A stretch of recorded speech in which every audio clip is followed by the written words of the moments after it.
Hola, buenas tardes. Bueno, ahora vamos a ver metabolismo lipídico, que es en la continuación de lo que estamos viendo sobre metabolismo de biomoléculas. En la clase anterior ya vimos metabolismo de hidrato de carbono. Ahora continuamos entonces con el metabolismo de lípidos. Bueno, lo primero que vamos a ver es que sobre lípidos, al igual que vimos en hidratos de carbono, existen rutas degradativas y rutas de síntesis, rutas de génesis de estos ácidos grasos, de esos triacilglicéridos. Entonces, la mayoría de los lípidos en nuestro organismo andan con la forma de triacilglicéridos. Si seguimos una ruta degradativa, estos triacilglicéridos van a pasar a formar ácidos grasos y glicerol. Estos ácidos grasos pueden continuar entonces una ruta degradativa hasta formar acetil-CoA, este intermediario metabólico, esta encrucijada metabólica, que lo denominamos así, ¿por qué? Porque este acetil-CoA también ya lo hemos visto en lo que es metabolismo de hidratos de carbono. Este acetil-CoA puede continuar la ruta degradativa, pasar al ciclo de Krebs, luego a fosforilación oxidativa, respiración celular, y vamos entonces a obtener los productos finales de degradación, que son dióxido de carbono y agua, y la obtención de energía en la forma de ATP.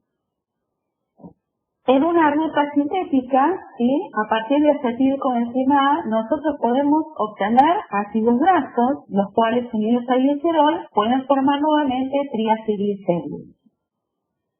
La acetilcoenzima A también puede seguir otras rutas, por ejemplo, la ruta de síntesis de colesterol, o puede ir hacia la ruta que permite la formación de cuerpos cetónicos. Estos cuerpos cetónicos también por una ruta degradativa, por su tólisis, pueden formar nuevamente acetilcoenzima A. ¿Qué va a hacer o qué va a determinar qué ruta seguimos? Es decir, si una ruta sintética o biodegradativa. Bueno, esto va a depender obviamente de las necesidades del organismo. Bueno, vamos a ir viendo entonces ahora paso a paso, ¿cuáles son todas estas rutas? Tanto las degradativas como las anabólicas. Primero, lo más importante de todo es decir, ¿por qué vamos a estudiar el metabolismo de lípidos? ¿Por qué es importante estudiar el metabolismo de lípidos? Sí, porque estas biomoléculas tienen funciones muy importantes en el organismo. La primera de ellas, como figura acá, es el almacenamiento de energía. Es una gran fuente de energía, particularmente los triacilgliceroles.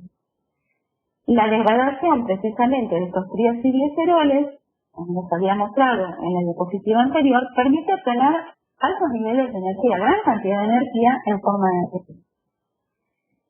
También son importantes, ¿por qué? Porque son componentes de nuestras membranas biológicas. Forman los fosfolípidos, los esfingolípidos y los colesteroles, son todos componentes de nuestra membrana biológica. Otras funciones muy importantes que tienen los lípidos es la de transformarse en otras biomoléculas también, como son las hormonas, las vitaminas, los mensajeros intracelulares, y además son componentes de pigmentos. Bueno, la digestión de lípidos. ¿Dónde comienza la digestión de lípidos? En la boca con la lipasa lingual y con la lipasa gástrica. La lipasa lingual y la lipasa gástrica son importantes durante la lactancia, porque fundamentalmente lo que hacen es degradar los ácidos grasos que se encuentran en la leche materna. Pero posteriormente, ya en un estado posterior a la lactancia, la que adquiere mayor importancia, ya con un mayor desarrollo que se alcanza del páncreas, es la lipasa intestinal, o lipasa pancreática. Además de la lipasa intestinal, vamos a tener otras lipasas, como fosfolipasas o colesterol esteral. ¿Cuáles son los lípidos que nosotros ingerimos en la dieta? Sí, son muy diversos, pero la principal fuente de lípidos son las triacilglicéridos. Después también tenemos colesterol, fosfoglicéridos, esfingolípidos y vitaminas solubles, la K, la E, la D y la A. Bueno, vamos entonces a comenzar a ver cómo es que se produce esta transformación, este metabolismo de lípidos. Y vamos a comenzar primero con los lípidos exógenos. ¿Cuáles son los lípidos exógenos? Los lípidos exógenos son los que nosotros ingerimos en nuestra dieta.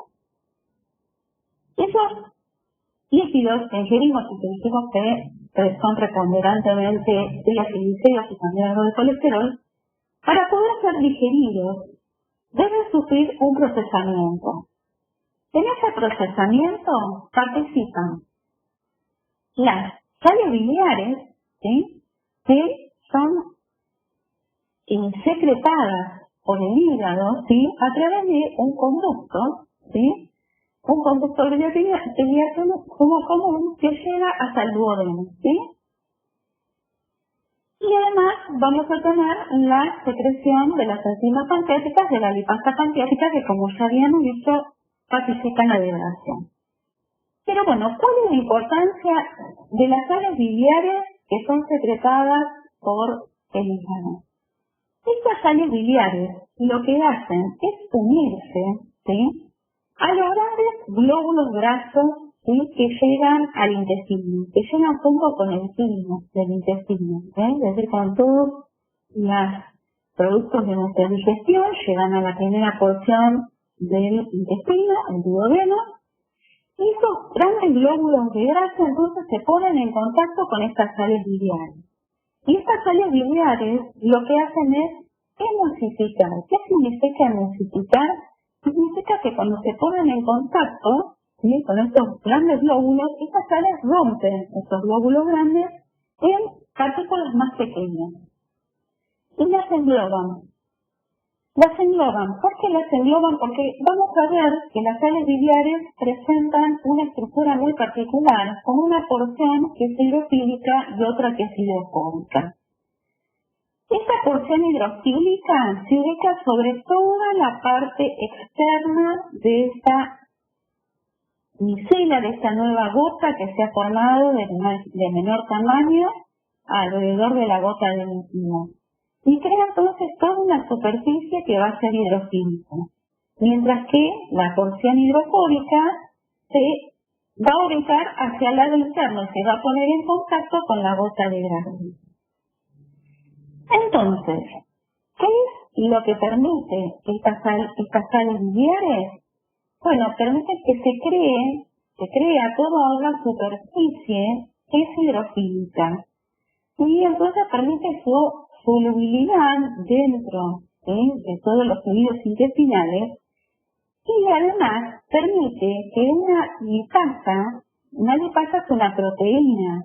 Las proteínas son hidrosolubles, entonces no podrían unirse a la gota lipídica si no fuera por la creación precisamente de esta superficie hidrofílica que la creación las sales biliares. Entonces, estas sales biliares lo que permiten precisamente es que la lipasa pueda unirse a esta superficie de la gota de grasa y comenzar a degradar todos los componentes, ¿sí?, que se encuentran en el interior, principalmente los triacilglicéridos, ¿sí? Bueno, ¿y estos triacilglicéridos en qué van a ser digeridos? Bueno, en ácidos grasos libres y glicerol.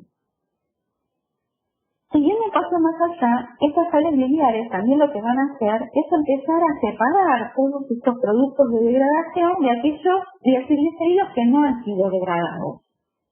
Y entonces en estas micelas de menor tamaño, ¿sí?, con los productos ya degradados, es decir, con los ácidos grasos libres y el glicerol, se van a ir acercando a lo que es la membrana apical del enterocito. El enterocito es la célula que forma el tubo digestivo, ¿sí?, el intestino.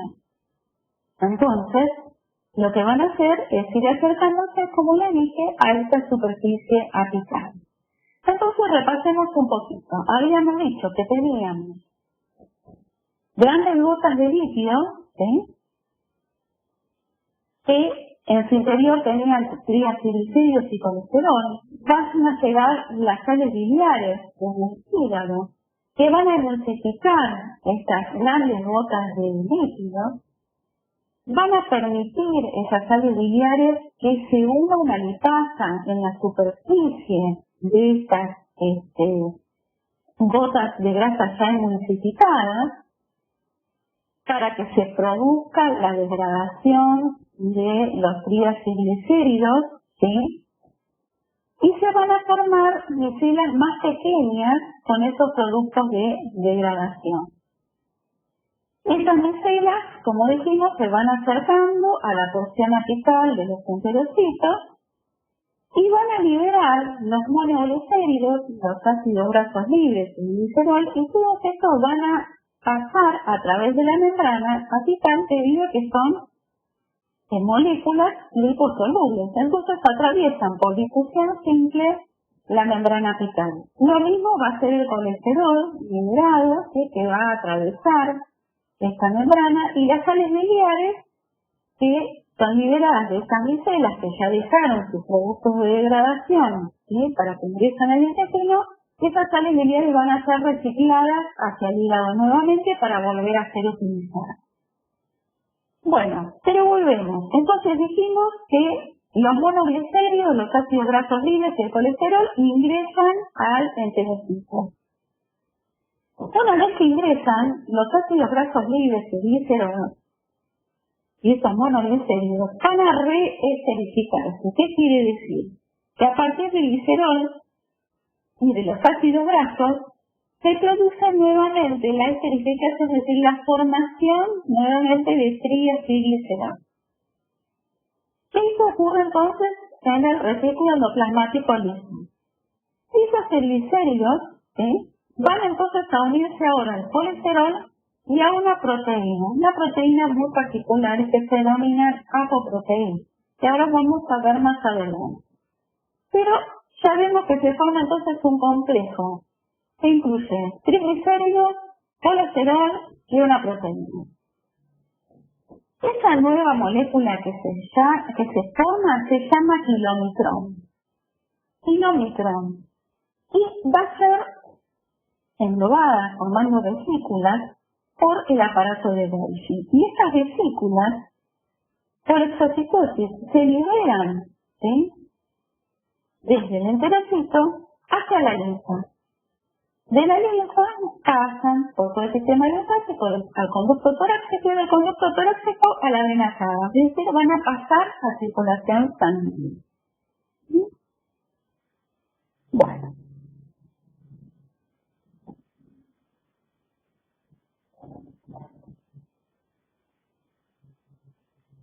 Continuamos entonces.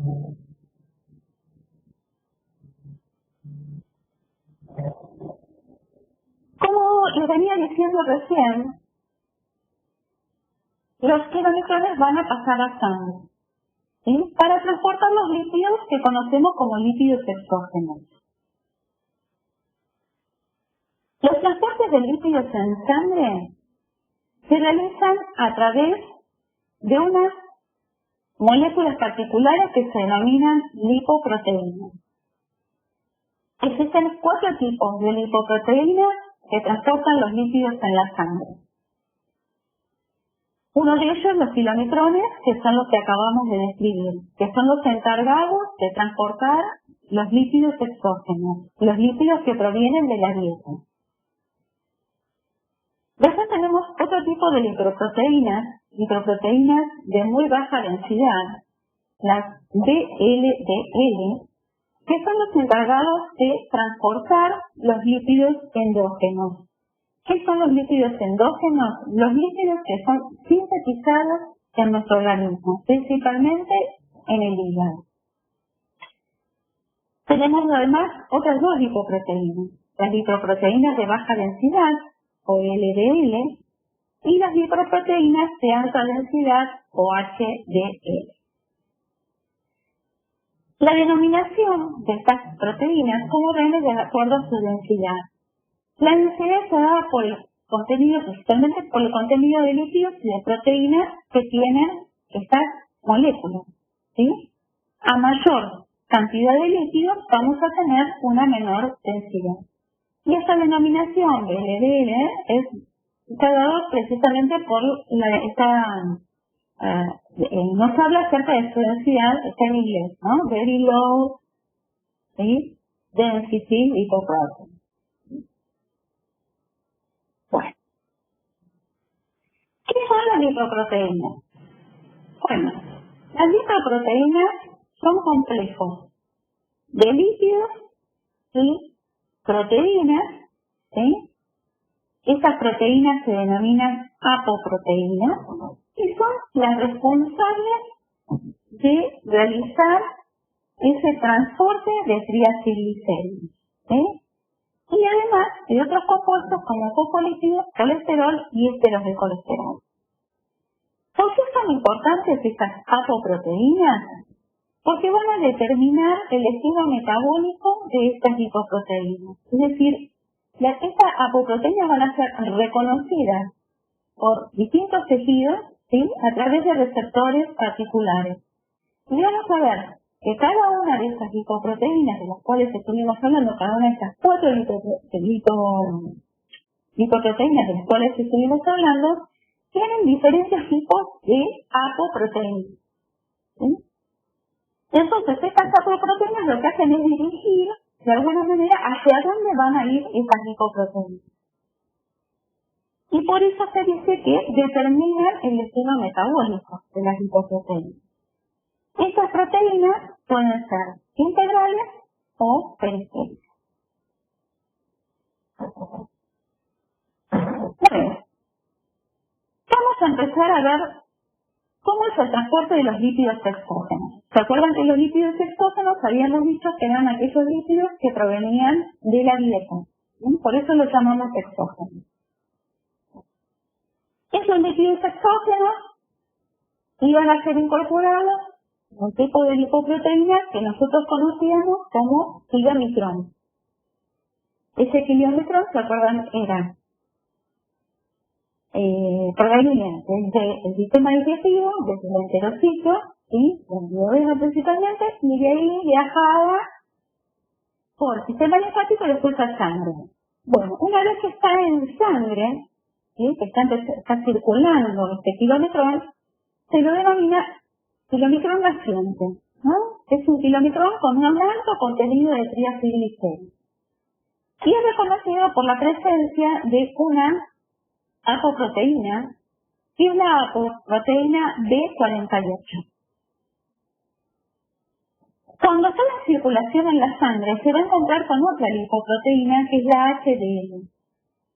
Esta HDL va a cederle a este kilomicrón 2 apoproteínas, la ApoC2 y la ApoE.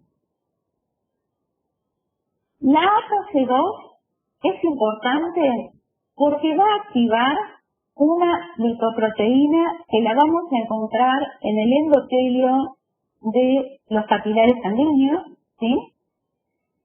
Y que va a ser la encargada, una vez de estar activada, de hidrolizar los triacilglicéridos que se encuentran en este kilomicrón.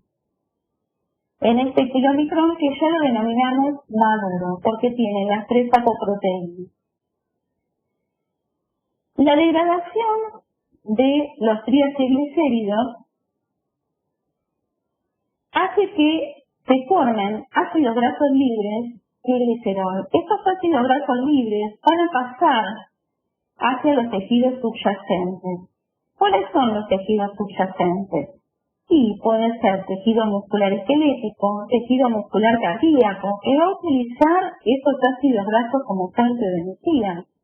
También vamos a poder tener adipocitos, tejido adiposo, que va a utilizar esos ácidos grasos para la formación de triacilglicéridos y formar así depósitos de grasa. O también pueden ser utilizados, por ejemplo, por la glándula mamaria lactante, ¿sí? Para los lípidos de la leche. Entonces, gran parte ya de los triglicéridos han sido degradados por esta lipoproteína lipasa y enviados hacia los tejidos que se encuentran en contacto con estos kilomicrones. La HDL va a recibir por su lado también parte de los triglicéridos. Y por otro lado, además, esta HDL, además de darle las apoproteínas C2 y E, también le va a transferir a este kilomicrón maduro ésteres de colesterol.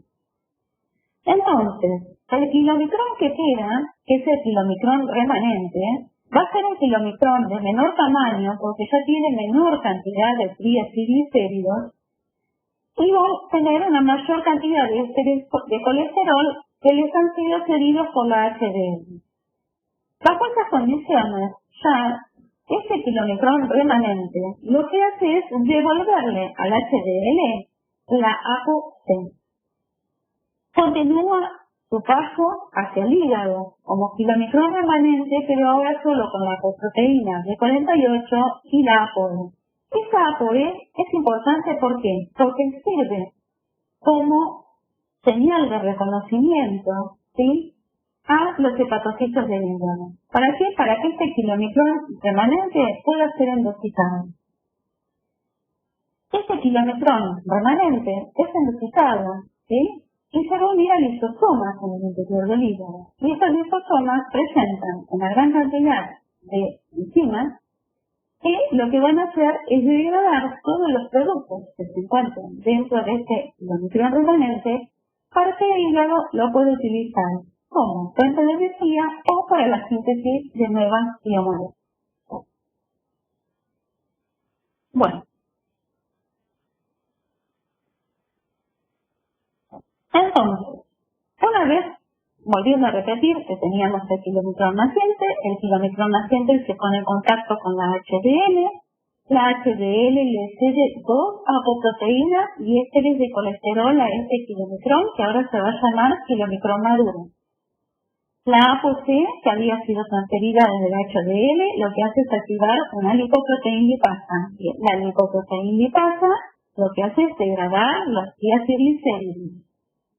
Este kilomicrón que se forma ahora entonces tiene menor cantidad de ácidos grasos, de triglicéridos. Es de menor tamaño y tiene mayor contenido de ésteres de colesterol. Libera ya entonces la apoproteína C2. Se la pasa nuevamente a la HDL. Continúa su viaje a través del flujo sanguíneo para llegar al hígado. En el hígado es reconocida la ApoE. De esta manera, el kilomicrón puede ingresar al hígado y en presencia de lisosomas se degrada todo el contenido de estos kilomicrones remanentes.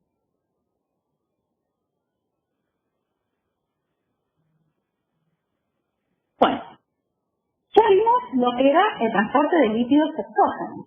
Ahora vamos a ver el transporte de lípidos endógenos. ¿Cuáles serán los endógenos? Los que han sintetizados por el hígado.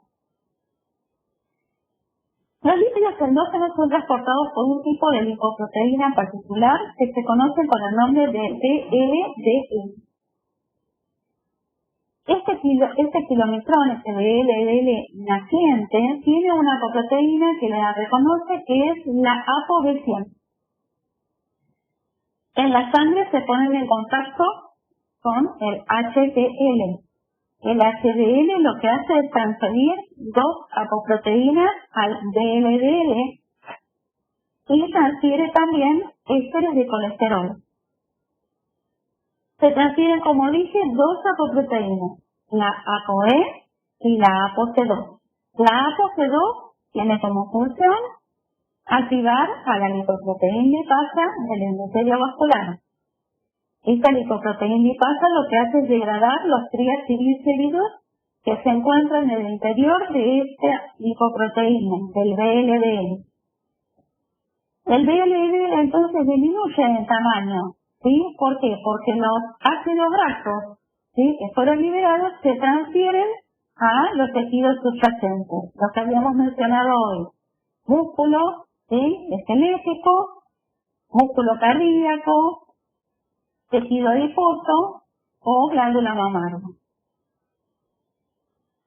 Al perder estos ácidos grasos disminuye su tamaño y entonces tiene una menor cantidad de triacilglicéridos y una mayor cantidad de ésteres de colesterol que le fueron cedidos por la HDL.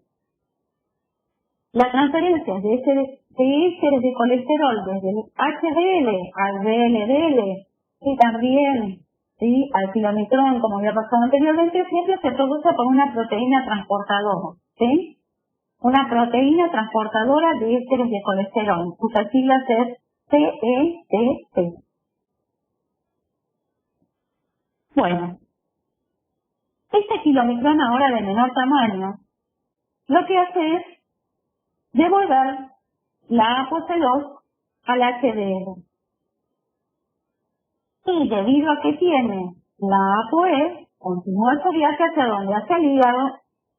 En el hígado es reconocido, es endocytado, y ahí se va a encontrar con una lipasa hepática que está también en los capilares sinusoides de este hígado, ¿sí?, en las paredes de los capilares, que lo que va a hacer es degradar todo el resto de triacilglicéridos que tiene esa partícula de IDL, ¿sí? Los triacilglicéridos que contienen estas lipoproteínas de densidad intermedia, de ahí la sigla IDL. Entonces, cuando se degradan todos estos triacilglicéridos y lo único que le va a quedar a esa lipoproteína son ésteres de colesterol, esta IDL se transforma en LDL. En su interior, como dije, solo va a tener una gran cantidad de ésteres de colesterol. Esta LDL, por circulación, va a llegar a tejidos extrahepáticos. En los tejidos extrahepáticos, estos ésteres de colesterol, ¿sí?, van a ser utilizados para la generación de hormonas, por ejemplo, en las glándulas adrenales, en los ovarios o en los testículos, ¿sí? Y también puede ser utilizado, por ejemplo, para componentes de las membranas biológicas, ¿sí? Bien, entonces, repasando nuevamente qué pasa con los lípidos endógenos. Los lípidos endógenos se encuentran dentro de las lipoproteínas conocidas como VLDL, cuya apoproteína es la ApoB100. En presencia de HDL en la sangre, esta HDL le cede dos apoproteínas, la ApoC2 y la ApoE. La ApoC2 lo que hace es activar a la lipoproteína lipasa que se encuentra en el endotelio vascular. Esta lipoproteína lipasa lo que hace es degradar los triacilglicéridos. Se forma entonces una lipoproteína de densidad intermedia, la IDL. Esta lipoproteína de densidad intermedia lo que hace es volver a ceder, ¿sí?, la apoproteína C2 a la HDL. Ingresa gracias a la ApoE, que es reconocida por el hígado, y en el interior del hígado es degradada por una lipasa hepática que degrada todos los triacilglicéridos que tiene esta lipoproteína de densidad intermedia, la cual pasa a formar otra lipoproteína que solo va a tener en su interior ésteres de colesterol, que es la LDL, que va a transferir todos estos ésteres de colesterol a tejidos extrahepáticos, donde estos ésteres de colesterol, donde ese colesterol va a ser utilizado para la formación de hormonas o para la síntesis de proteínas. Bien. ¿Cómo es el metabolismo de la HDL? ¿Sí? La HDL se sintetiza principalmente en el hígado y también en el intestino. Se encarga de transportar el colesterol desde los tejidos periféricos hacia el hígado, donde se van a degradar totalmente. Acá lo muestra el dibujito, lo que hace el HDL es como barrer, digamos, todo el LDL que haya quedado excedente en nuestros vasos sanguíneos. Este HDL se caracteriza porque tiene una apoproteína A, en realidad tiene más de una apoproteína A, la A1, la A2, pero bueno, particularmente la A1 es muy importante porque hace, o lo que provoca es la activación de la lecitina colesterol acetiltransferasa, que es una enzima que lo que hace es catalizar la formación de ésteres de colesterol. Es decir, que la molécula de colesterol, que es esta que vemos acá, con una gran cantidad de anillos, se puede unir a un ácido graso. Esta unión es una unión éster. Entonces forma el éster de colesterol. Entonces, dijimos que esta HDL tiene como función importante retirar de circulación sanguínea todo el colesterol que haya quedado remanente. ¿Sí? ¿Para qué? Para llevarlo al hígado. ¿Por qué? Porque en el hígado va a ser metabolizado y posteriormente excretado. Esto es lo que se conoce como el transporte invertido de colesterol.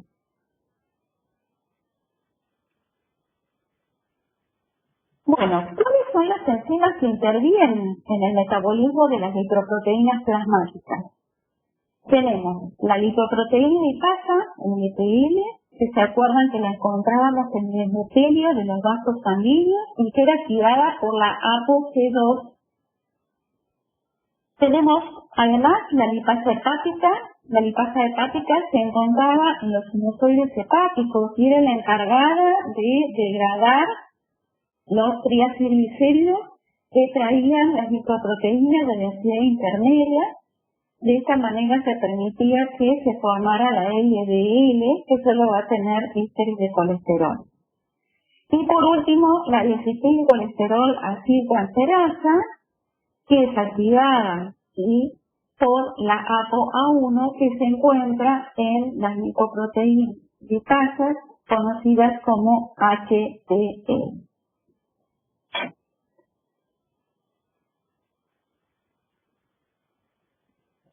Entonces acá tenemos un diagrama que lo que hace es unir todo esto que estuvimos viendo. ¿Sí? Entonces, empezábamos con los lípidos que eran exógenos, los que provenían de la dieta. ¿Sí? Esos lípidos, ¿se acuerdan? Pasaban a formar kilonitrones. ¿Sí? Kilonitrones que se caracterizaban porque tenían una proteína que era la B48. Esas lipoproteínas se ponían en contacto con la HDL. La HDL lo que hacía era activar, ceder la ApoC, ¿sí? Que activaba a quién? A la lipoproteína lipasa, para que se degradaran los triacilglicéridos que contenían los filamicrones. Los ácidos grasos que se liberaban iban a tejidos, entre ellos músculo o tejido adiposo. Entonces se formaban los filamicrones remanentes ya con una menor cantidad de triacilglicéridos. ¿Y hacia dónde se dirigían? Hacia el hígado. ¿Por qué? Porque tenían una ApoE que había sido seguida por la HDL que permitía que los reconociera los hepatocitos. Una vez ya en el hepatocito, ¿sí? Este kilomicrón era degradado, ¿sí? Completamente por enzimas lisosomales. Y se libera entonces el glicerol, el colesterol, los ácidos grasos, y todos esos productos van a ser utilizados por el hígado. ¿Para qué? Para generar los lípidos endógenos. Y esos lípidos endógenos, entonces, que como el hígado, ¿a quién van a pasar? A la lipoproteína que transporta lípidos endógenos, que es la VLDL. En sangre, la VLDL se pone en contacto con la HDL. La HDL le cede la ApoC2 y la ApoE. ¿Para qué? La ApoC es importante porque va a activar la lipoproteína lipasa, que va a degradar los triacilglicéridos del VLDL, que son ácidos grasos endógenos. Entonces, Los ácidos grasos que se forman de esa degradación van a pasar a los tejidos que están subyacentes, a los tejidos secundantes, que son músculos y tejido adiposo. Esa VLDL entonces ahora disminuye el tamaño, ¿sí? Tiene menor cantidad de ácidos grasos y tiene una mayor cantidad de esteroides de colesterol que se los había cedido la HDL. Siguiendo su camino, va hacia el hígado, ¿sí? Porque se acuerdan que la HDL le había cedido la ApoE y entonces es reconocida por el hígado. Ingresa al hígado y allí, por la lipasa hepática, esos triglicéridos que quedan en esa lipoproteína de densidad intermedia son degradados. Entonces se va a formar una nueva lipoproteína, es la LDL, que tiene en su interior solamente ésteres de colesterol. Y esa LDL, ¿hacia dónde va a ir? Hacia tejidos extrahepáticos, donde todo ese colesterol va a pasar a ser utilizado, por ejemplo, para la síntesis de membranas o la síntesis de hormonas esteroides. Todo aquel colesterol que no fue utilizado en estos tejidos extrahepáticos queda circulante, ¿sí? Circulante en la forma de LDL, y es captado por la HDL, ¿sí? Y entonces lo que hace esa HDL es enviar a todo ese colesterol remanente que no fue utilizado, ¿hacia dónde? Hacia el hígado. ¿Por qué? Porque en el hígado va a ser metabolizado, ¿sí? Para formar, por ejemplo, sales biliares o para hacer heces.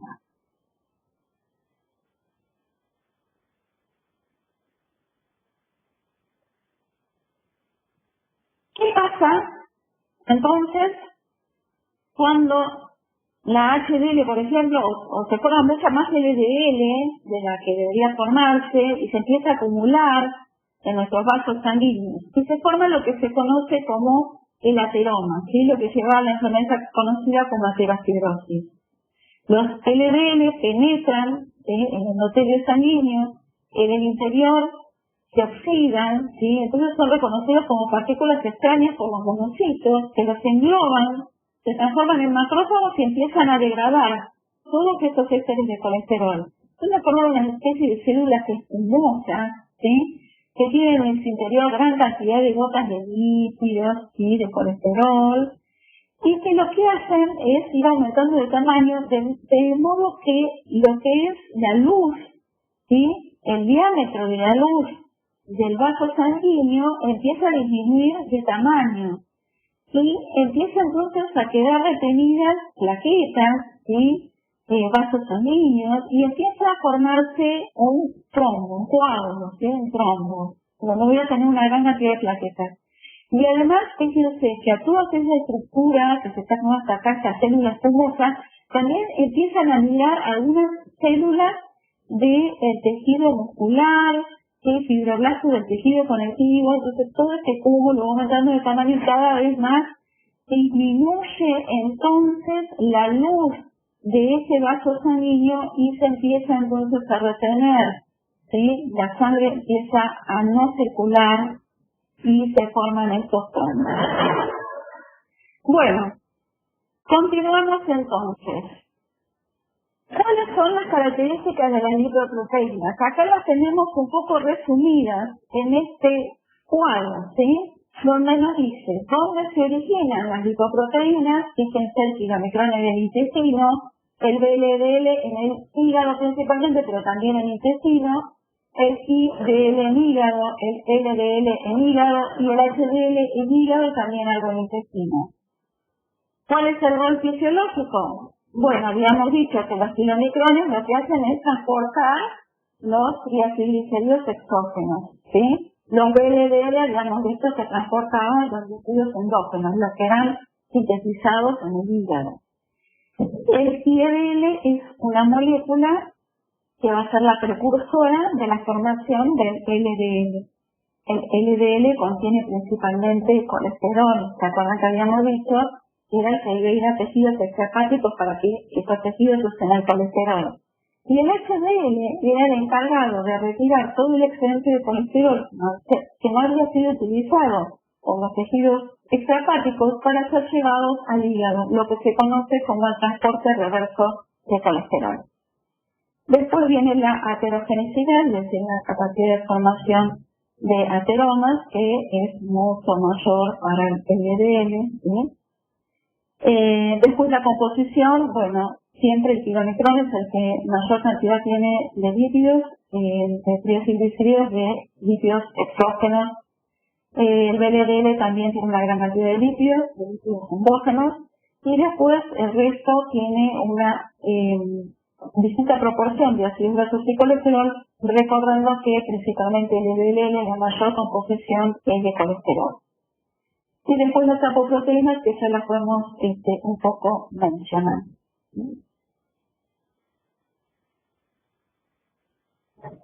Bueno, como decíamos, los triglicéridos o triacilglicéridos forman, digamos, la mayor cantidad de reservas de nuestro organismo. Y se encuentran bajo la forma de lípidos exógenos, formando los kilomicrones, como lípidos endógenos, formando las lipoproteínas de LDL, o también como depósito del tejido adiposo. Para poder ser utilizados necesitan ser hidrolizados. ¿Qué los hidrolizan? Enzimas. Enzimas, las lipasas. Vamos a tener las lipoproteínas lipasas, que ya las hemos visto, que son las que participan en la degradación de los kilomicrones y también de los lípidos endógenos. Y después vamos a tener lipasas intracelulares. Las lipasas intracelulares son generalmente activadas por hormonas, se encuentran en el interior de los adipocitos, ¿sí? Y cuando son activadas lo que hacen es degradar los triacilglicéridos de los adipocitos. Los productos de degradación del contenido de estas lipasas, ¿cuáles son? Ácidos grasos libres y glicerol. ¿Qué destino tienen estos productos? El ácido graso libre y el colesterol.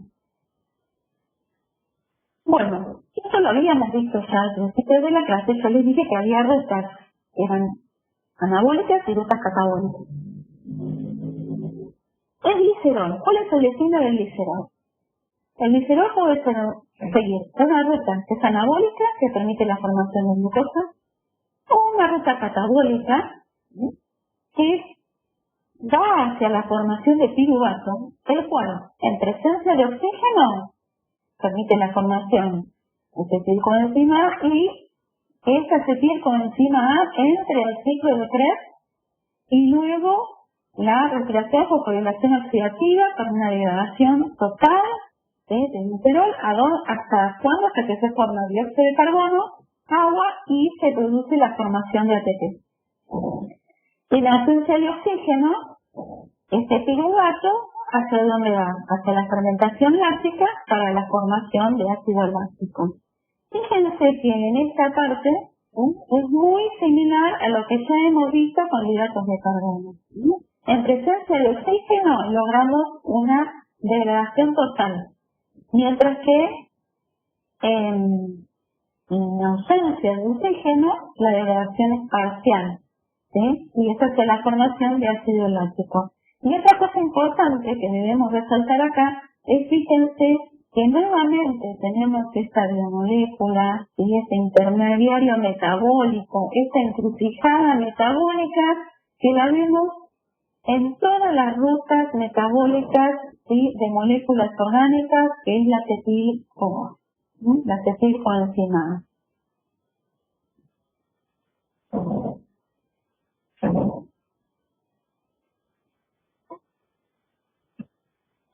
Bueno, continuando con el metabolismo del glicerol, ¿sí?, o para explicar qué es lo que ocurre verdaderamente. Bueno, una vez que tenemos el glicerol, ¿sí?, que proviene de la degradación de los triacilglicéridos, este glicerol sufre una serie de transformaciones. Y de estas transformaciones, que son precisamente estas tres transformaciones, vamos a obtener un producto que es el gliceraldehído trifosfato. Este gliceraldehído trifosfato es en realidad el que luego pasa a formar piruvato para entrar, por ejemplo, a la glucólisis del ciclo de Krebs, o puede ir hacia una ruta gluconeogénica para la formación de glucosa, que es lo que habíamos visto en la diapositiva anterior.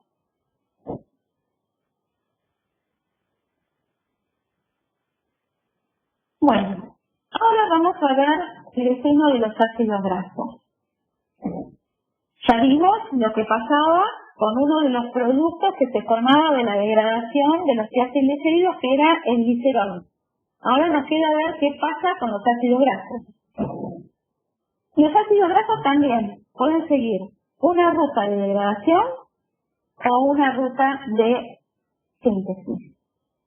La ruta de degradación es la beta-oxidación, mientras que la de síntesis de triacilglicéridos se la conoce también como lipogénesis. Vamos a la beta-oxidación, es decir, la degradación, la ruta degradativa de estos ácidos grasos. ¿Cuál es la finalidad de esta beta-oxidación? Degradar totalmente estos ácidos grasos, ¿para qué? Para obtener energía en forma de ATP. Lo mismo que habíamos visto con los hidratos de carbono. ¿Dónde se realiza esta beta-oxidación? En el hígado, en el riñón, en el tejido adiposo, en el músculo esquelético, en el corazón y en las glándulas suprarrenales. Pero particularmente dentro de la célula se lleva o tiene lugar en la matriz mitocondrial. Salvo el primer paso. El primer paso, que es la activación de ácido graso, se realiza en el citosol. Porque esta beta-oxidación en realidad requiere de 3 pasos. La primera es la activación del ácido graso, que como dije se lleva a cabo en el citosol. Después tenemos una segunda etapa, que es que necesito que ese ácido graso que ya fue activado entre a la mitocondria. ¿Para qué? Para que se produzca la degradación total. ¿Cómo? En el tercer paso, que es la beta-oxidación. Entonces, 3 pasos: activación del ácido graso, entrada del ácido graso activado en la mitocondria, y dentro de la mitocondria ya la beta-oxidación. ¿Para qué? Para obtener energía en forma de ATP. La activación del ácido graso. La activación del ácido graso requiere que este ácido graso sea fosforilado. Lo mismo que habíamos visto para hidratos de carbono, que necesitamos que la glucosa se le uniera al fosfato. Bueno, lo mismo nos pasa acá con el ácido graso. Entonces, lo primero que necesitamos es ATP. Este ATP lo necesitamos para que haya una fosforilación. Pero para el caso del ácido graso necesito 2 fósforos, ¿sí? Y además un acetil coenzima A. Para que se forme un acil graso coenzima A. Para que se forme este acil graso coenzima A, yo necesito la energía que proviene de la unión de 2 fosfatos. El primero lo uso del ATP. El siguiente de otra molécula es el pirofosfato, que sería los 2 fosfatos que quedaron de este ATP. Necesito romper una más. ¿Sí? Y entonces, ese ácido graso, en presencia de coenzima A y de esos fosfatos que provienen del ATP y los fosfatos, forman un acil graso coenzima A. Como en este proceso yo utilizo 2 uniones de fosfatos, debo considerar que esta activación de ácidos grasos tuvo un coste energético similar a utilizar 2 ATP. Uno es acá, el ATP que tengo acá, y el otro como si considerara que es otro ATP. Por eso dicen como si consumiera 2 ATP. En realidad lo que se consumen son 2 enlaces fosfatos, pero lo considero como que yo gasté 2 ATP. Esto es importante tener en cuenta cuando yo quiero saber cuál fue el rendimiento energético que obtuve a partir de la degradación de una molécula dada de ácido graso. Por eso que yo se lo recalco. Entonces, lo importante de acá es que la activación del ácido graso le permite la formación a partir de ese ácido graso de un acil graso coenzima A. Y este acil graso CoA es el que va a ingresar a mitocondria.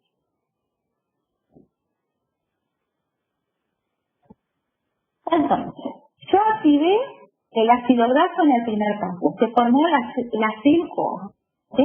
El acil graso-CoA. Ahora, este acil graso-CoA tiene que ingresar a la mitocondria. Este acil graso-CoA puede pasar la primera membrana de la mitocondria porque es bastante permeable, pero necesita llegar hacia la matriz. ¿Por qué necesita llegar hacia la matriz? Porque en la matriz yo voy a tener todas las enzimas que necesito para la degradación total de esa molécula de ácido graso. Pero esta membrana tiene una permeabilidad muy selectiva y no permite el ingreso del acil-CoA.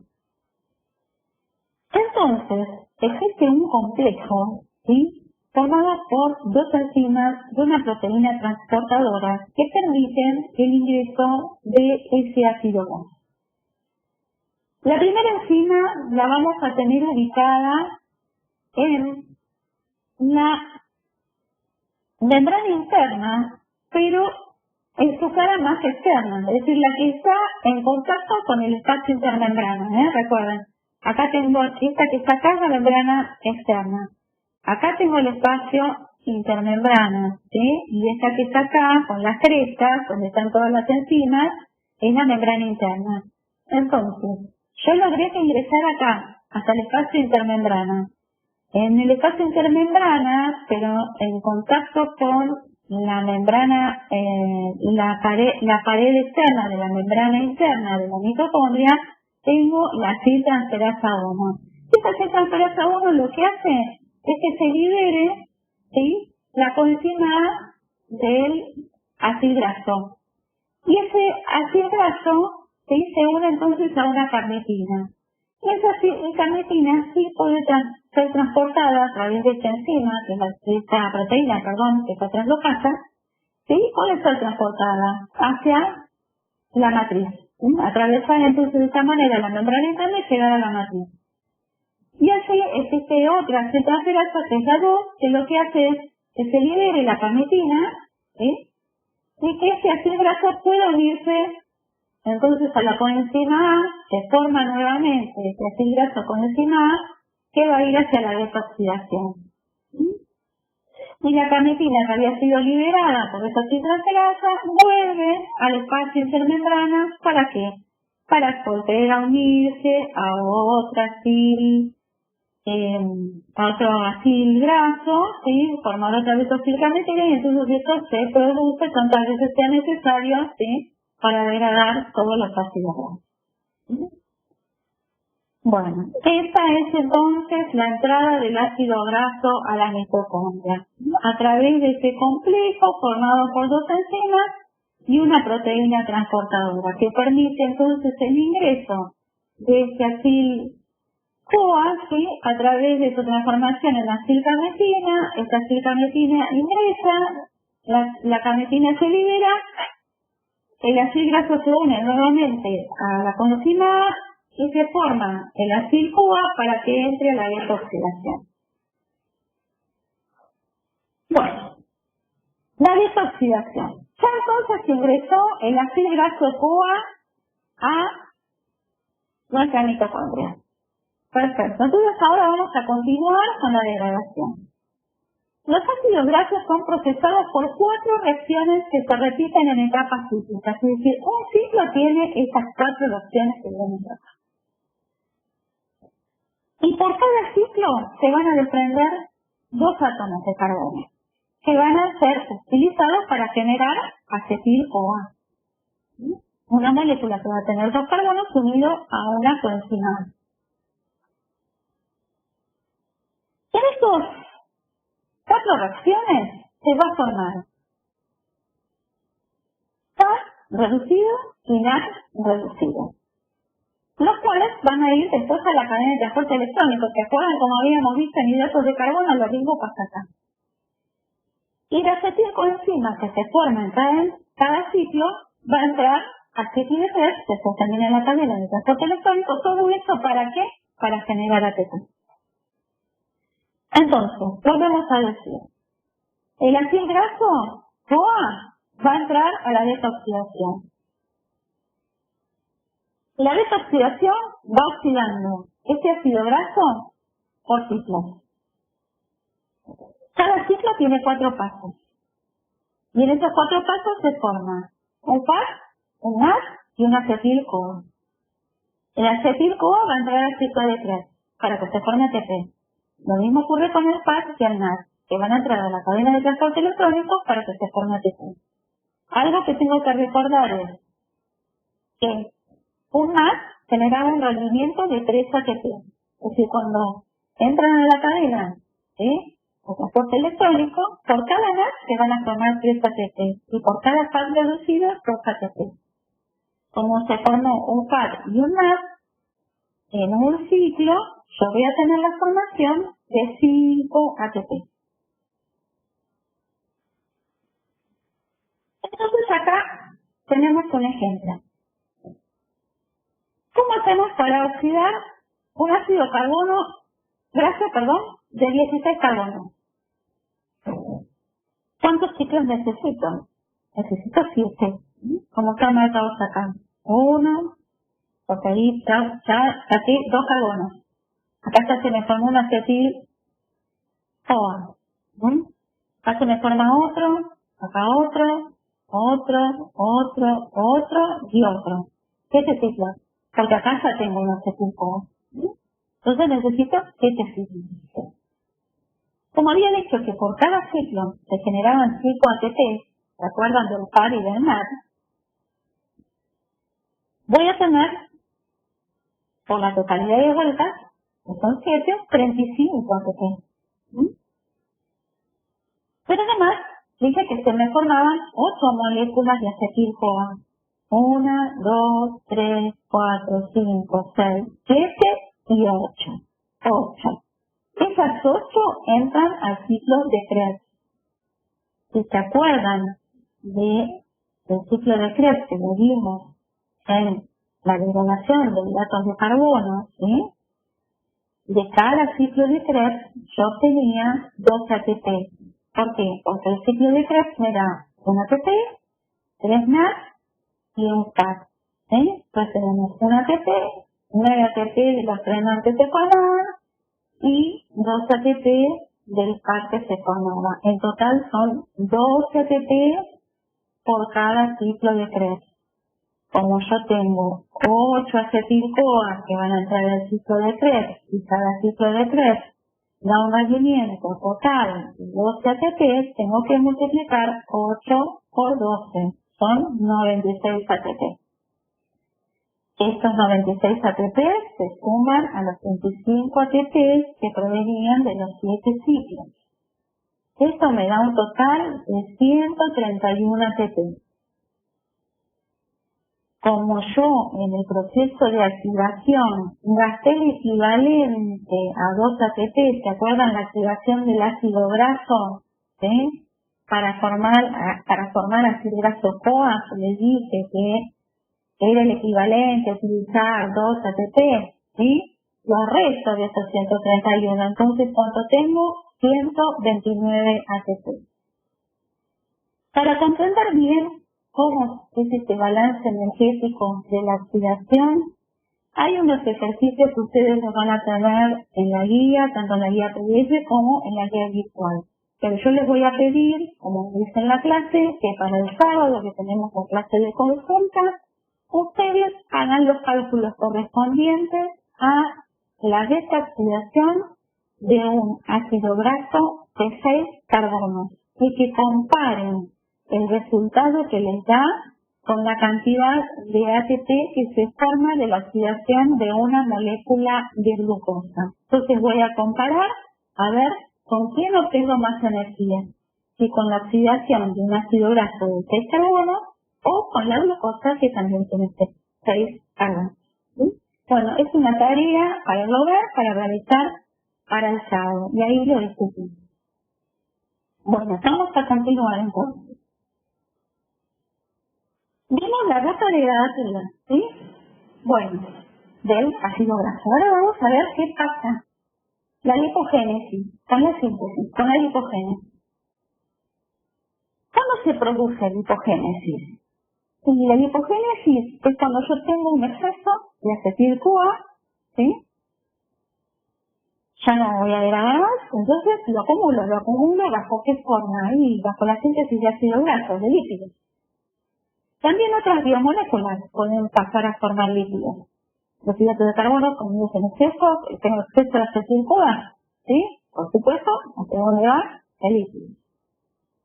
Pero los aminoácidos también. Los aminoácidos se pueden convertir, cuando yo como una dieta en exceso de proteínas, tengo más proteínas de las que necesito, entonces los aminoácidos de esas proteínas ¿a dónde van? Y hacia convertir acetil-CoA. Y ese acetil-CoA ¿hacia dónde va? Hacia la síntesis de ácidos grasos.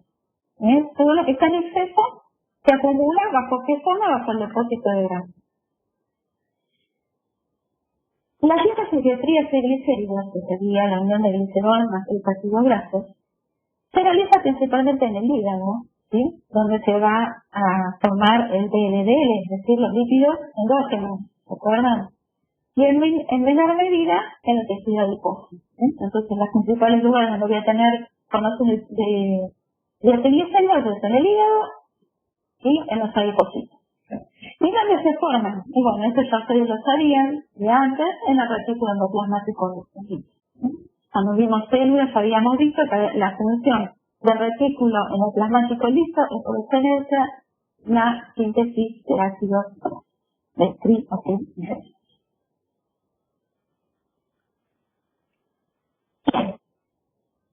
¿Cómo se realiza la síntesis de ácidos grasos? La localización tisular es hígado, cerebro, tejido adiposo, pulmón y glándula mamaria. La localización celular es en el citosol. Y eso también requiere de dos pasos. El primer paso es la formación del malonil-CoA. Ahora vamos a ver cómo se forma, pero acá también necesito que se forme un primer intermediario que es el malonil-CoA. Y después, una vez que ya se forma el malonil-CoA, lo que voy a hacer es elongar, ¿sí?, ese ácido graso. Primer paso de la lipogénesis, formación del malonil-CoA. El malonil-CoA se forma ¿a partir de quién? De acetil-CoA. Siempre partimos, fíjense, de acetil-CoA, ¿sí? Este intermediario metabólico, como dice hoy, esta hidroxilada metabólica, el acetil-CoA que está siempre. ¿Qué va a necesitar? La presencia de bicarbonato como fuente de dióxido de carbono, también vamos a necesitar ATP. ¿Para qué? Para que se forme la malonil-CoA, ¿sí? ¿Y cómo es que se forma esta malonil-CoA? Bueno, resulta que necesitamos de una enzima. Esta enzima se llama acetil-CoA carboxilasa. Como dice acá, es una proteína con 3 dominios funcionales. ¿Qué quiere decir que tenga 3 dominios funcionales? Bueno, tiene 3 porciones, ¿sí?, 3 secuencias peptídicas con funciones diferentes. ¿Sí?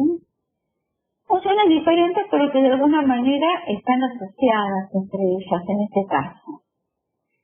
Fíjense que tiene un primer dominio que se llama biotina carboxilasa. ¿Por qué se llama biotina carboxilasa? Porque tiene una biotina.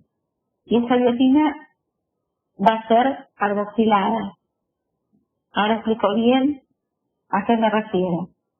Después tiene otro dominio que es GTB, que es una proteína portadora de biotina. Y lo que hace precisamente es unir, fíjense, estos 2 dominios que tiene esta enzima y actúa como una especie de bracito móvil. Y el otro dominio es la transcarboxilasa.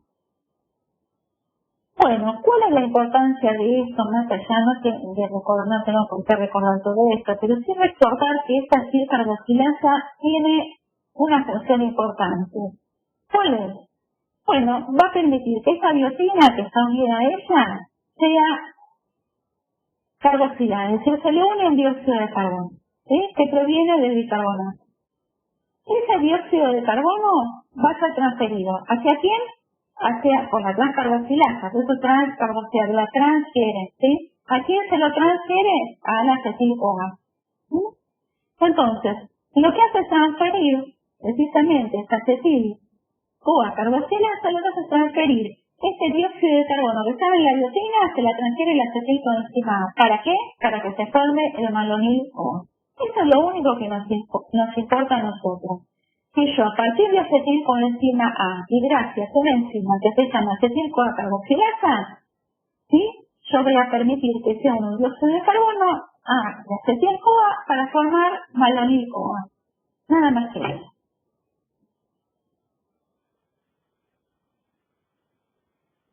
Yo explico todo el proceso porque a veces antes del proceso se comprende cómo se formó esto, pero lo que a mí me importa, se les digo, es que se les digan que una acetil-CoA va a ser carboxilada, ¿sí? O se le va a unir un átomo de dióxido de carbono, ¿sí? Una molécula, perdón, de dióxido de carbono para formar malonil-CoA. Ya tengo la malonil-CoA, entonces ahora que viene el proceso de elongación. Una vez que tengo la malonil-CoA, todo es más fácil porque lo único que pasa es que se van uniendo, ¿sí? Grupos de a 2 átomos de carbono. ¿Sí? Y que eso, tengo la malonil-CoA y se empiezan a unir grupos de a 2. ¿Sí? Se van uniendo de a 2. Y fíjense que se va alargando, ¿sí? Entonces, la molécula. ¿Sí? Se va alargando el ácido graso. ¿Hasta qué punto? Hasta la formación de palmitato. Y hasta 16 carbonos se sigue uniendo, ¿sí? Grupos de a 2 átomos de carbono. Entonces se llega al punto final de síntesis. Para que se produzcan, ¿sí? Esta adición de estos grupos de 2 átomos de carbono, necesito también de enzimas. Las enzimas siempre están presentes. En este caso es un sistema multienzimático que se conoce con el nombre de sintasa de ácidos grasos. ¿Sí? Entonces, lo importante de recordar acá es que el proceso de elongación se produce por la adición de grupos de 2 átomos de carbono y que en estos casos actúan un sistema multienzimático que se conoce con el nombre de sintasa de ácidos grasos. ¿Cuál es la diferencia entre la síntesis y la degradación de ácidos grasos? Bueno, nos dice acá este cuadrito. La degradación se produce en la matriz mitocondrial, la síntesis, en cambio, se produce en el citosol. El acetil-CoA, en la degradación, se acortan unidades de a 2 carbonos, que se liberan como acetil-CoA. En cambio, en la síntesis se parte de acetil-CoA. ¿Se acuerdan que se unía una molécula de dióxido de carbono para formar el malonil-CoA? En la degradación existen varias enzimas que están participando, son enzimas degradativas y no están asociadas a un complejo, ¿sí? Son todas enzimas individuales. En cambio, en la síntesis están agrupadas en un complejo y este complejo es la ácido graso sintasa o sintetasa. Bueno, habíamos visto hoy también que otra vía posible era la cetogénesis, ¿sí? La generación de cuerpos cetónicos. ¿Cuándo ocurre la generación de cuerpos cetónicos? Cuando estoy en ayuno, cuando ¿sí? No tengo suficiente moléculas para obtener energía, entonces la acetil-CoA se deriva a la producción de cuerpos cetónicos. Fíjense que acá de nuevo partimos desde esta sistema metabólica, desde la acetil-CoA. Entonces, ¿qué es lo que ocurre acá? Como estoy en un periodo de ayuno, no tengo glucosa, no tengo entonces formación de acetil-CoA a partir de glucosa. La voy a tener a partir, por ejemplo, de utilizar los ácidos grasos, ¿sí? Como vimos recién, la ruta degradativa. Pero esta acetil-CoA que se formó acá a partir de los ácidos grasos, quiere ingresar al ciclo de Krebs, pero no puede. ¿Por qué? Porque el oxalacetato que estaba participando en ese ciclo de Krebs para unirse a la acetilcoenzima A, precisamente, y formar el ácido cítrico que comience todo este ciclo de Krebs, no está disponible porque fue utilizado para gluconeogénesis, porque estoy en ayuno y necesito obtener energía de algún lado, ¿sí? Necesito necesita obtener moléculas de algún lado, entonces el organismo lo que hace es usar este oxalacetato para gluconeogénesis, para la generación de glucosa. Porque yo no, sin ayuda no tengo glucosa, de alguna manera la tengo que generar, necesito glucosa. Entonces usa esta molécula de oxalacetato. Pero entonces, ¿qué pasó? El acetil-CoA, que estaba formado por la degradación, se formó de la degradación de sus ácidos grasos, no puede entrar al ciclo de Krebs. Entonces, ¿hacia dónde se dirige? Hacia la formación de cuerpos cetónicos. Estos cuerpos cetónicos se forman principalmente en el hígado, en las mitocondrias del hígado, para ser más específicos. Pero el hígado no los puede usar como combustible. Esto tiene que quedar bien claro. El hígado no puede usar los cuerpos cetónicos como combustible. Entonces, ¿qué hace? Los envía por circulación hacia otros tejidos que sí lo pueden usar. ¿Qué tejidos van a poder usar estos cuerpos cetónicos? Aquellos que tienen las enzimas que son capaces de degradarlos hasta que se forma acetil-CoA.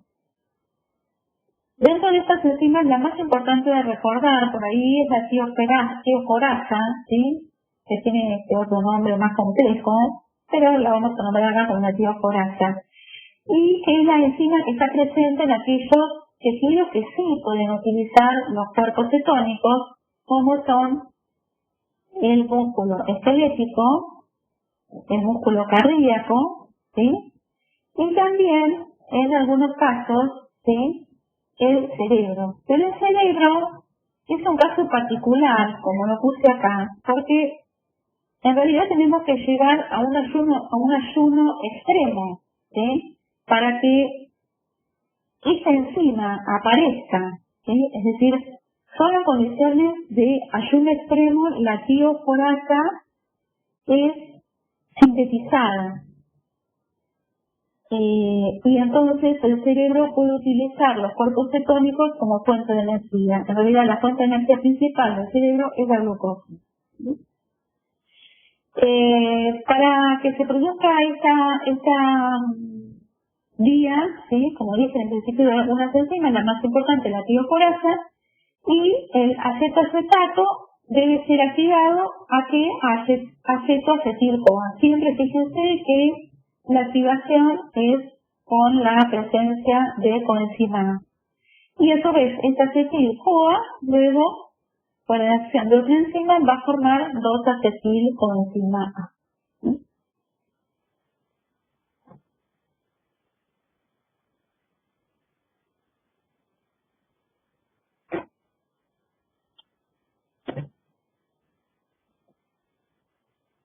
Bueno, el colesterol. El colesterol, fíjense que está ubicado en todos los tejidos, ¿sí? Y es muy importante el colesterol en el organismo, ¿por qué? Porque tiene varias importancias funcionales. Permite la síntesis de ácidos grasos y de sales biliares, de ácidos y sales biliares, es decir, la síntesis de lipoproteínas plasmáticas, ¿sí? ¿Se acuerdan todas las que se estuvimos viendo hasta ahora? ¿Sí?